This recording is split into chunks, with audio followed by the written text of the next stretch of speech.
best suited to rebuild the economy, Barack Obama or Mitt Romney? I'll tell you that's really the question of this election. It's really two paths to the same outcome, is who's going to pull us out of the recession very quickly. I think I'm going to leave that up to voters to decide as to who is the very best, and then history ultimately will be the judge of how it all comes out. Absolutely. Now, let's take a look at one state in particular. Let's take a look at Michigan, one of the important swing states. Romney's father was a popular governor there for quite a while, but it's got to be a disappointment when you lose your home state and you have family ties there. Mitt Romney, opposed the government's rescue of the auto industry. Do you think that's going to sway voters there at all, especially with the fact that he does have a little bit of a legacy in Michigan? Right. Well, I think it clearly did. I think what happened in Michigan was the position that Governor Romney took, opposing the bailout, and talked about to let them go bankrupt, which was a rather harsh position for him to take. He tried to soften that in closing days of the campaign, but apparently the message had already stuck.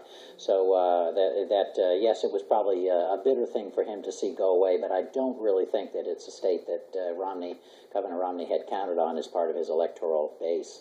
Yeah, absolutely. Do you think that he's got any plans in terms of what he can do to remedy the kind of the stinging accusations he put out there already? Well, really, I think his only hope at this point is that his change in the last few weeks on the auto bailout will have enabled him to pull things to reverse the situation in Ohio. Ohio has something like 800,000 people who work in the auto industry, auto plants, auto parts suppliers, that kind of thing, and tires. And so, if he has any chance whatsoever to pull this out tonight with the Electoral College, it's going to have to be with Ohio, and it will have to be because he was successful with changing his message on the auto bailout. Right. Thank you very much, Dean Fiedler. We'll keep checking in with you for more analysis throughout tonight.